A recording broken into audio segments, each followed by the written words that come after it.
Hey, Vortex Garage here. Thought we'd grab the camera and give you a quick update of some of what we're working on. And first we'll start off and just sort of say, well, excuse our mess around the shop because we're doing a little bit of remodeling and moving things around. So I'm gonna kind of flip the camera around and we'll show you how we've been changing things around here where we got our two-post lift installed. All right, so first off, we've got the Corvette parked where our two-post lift is because that's where it kind of hangs out and sits on the battery tender. We can always move it when we need to use it. We've got some of our jacks moved over temporarily. There's the link member for our tractor that we need to take out. But we did get our base plate extensions for the lift. They just came in, so we're going to get those installed. And then we can definitely be using the lift a little more. We covered that in an earlier video.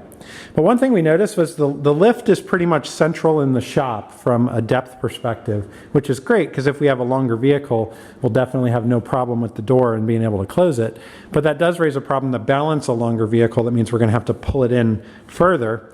And the way we kind of had our arrangement with our little seating area over here really wasn't going to work out. So we did some measurements, we did some moving stuff around, and this is kind of what we're settling on. So we've got the computer that we use where we hit up our service manuals, we go to all data and all that good stuff, and that's moved over here. It's a nice shallow table, so it doesn't encroach on our lifting area.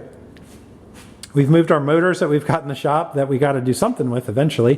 This is a 350 Chevy out of a Chevy truck. It's a mid-90s, just probably a 2-bolt main, nothing special. This one I probably ought to just unload and get rid of, but it looks cool. This one is the other motor we have for the Spitfire project, and this one doesn't take up much room, and we're going to be rebuilding one of those motors and storing the other one anyway, so we'll have that one long-term regardless. Of course, we got our parts washer that we've still not decided if I want to use the kind of kerosene, what is it, the PS 1000 or whatever that stuff is, or go to something like an orange, based cleaner. So that's just kind of hanging out here where we're going to start using that more. Of course, we got our wall art, which we've had to move some around. We've got our shelf here, which has got some cool stuff on it. So I don't know if you've checked that out. But we can always go over and do another video and show you some of the random junk we have. An old piston from a little small engine. Of course, got your 18 van. You got to have your 18 van. Various Spitfire parts. And I think I've talked about these before. These are really cool. These are 7-inch headlight rings for a Series 3 Jaguar XJ6. And these were European only, and the particular car these came off of was actually imported to the States from Germany, and had the 7-inch adapters because in the US, believe it or not, they used 5-inch headlights on both sides, and they look kind of funky. So they look way cooler with the 7-inch ones. So I've got those. I don't even have a car to put them on, but the idea is I eventually would like to get one. So of course we have some more wall art that we haven't hung. But this is our seating area. This is just stuff we've gotten off like Craigslist or hand-me-down sort of stuff. These are pretty cool. These were nice and cheap, these chairs. Got a junky little rug. So one of the ideas is we'd like to kind of use this area a little more. Obviously I kind of hang out and chill, but we want to have more people over, especially once the warmer weather hits. And let me switch the camera around. It's more personable, right? But one of the ideas is we'd like to have some other car people from around town come in, maybe show off their cars, talk a little bit about what they've done, things they work on, and maybe do a little bit of interviews here, talk a little bit about how they got in the cars, how they got into wrenching on stuff, working on things.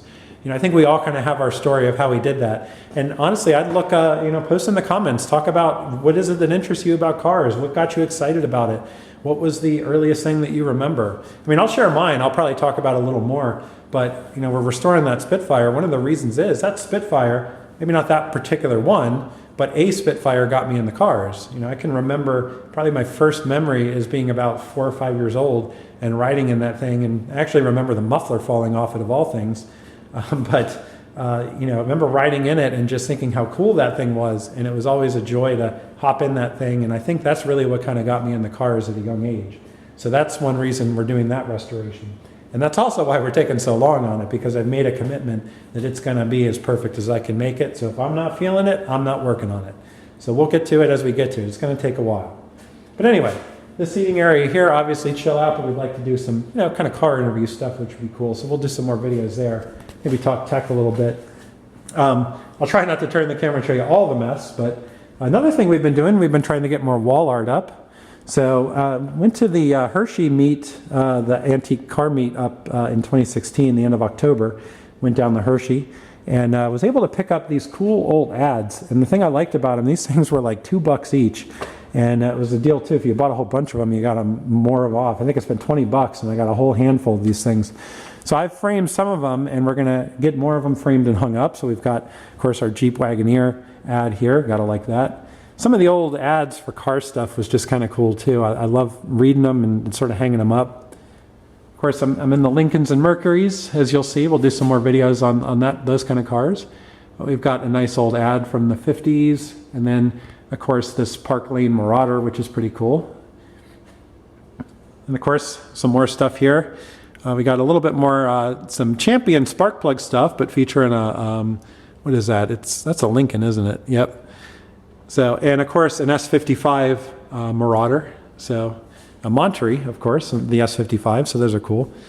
So again, we got more of this that I'm going to get framed up and hang up. But these are really cool. I like the kind of vintage ads and stuff like that. And of course, over here, we've still got our Spitfire ad that overlooks our project. So anyway,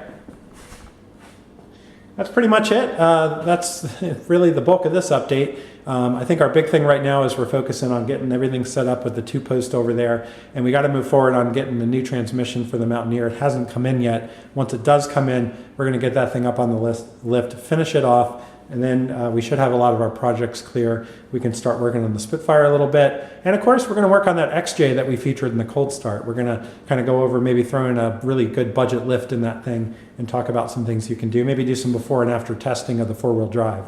So anyway, stay tuned. We got plenty of more stuff coming. We'll try to keep video updates rolling. We really appreciate everyone who subscribed.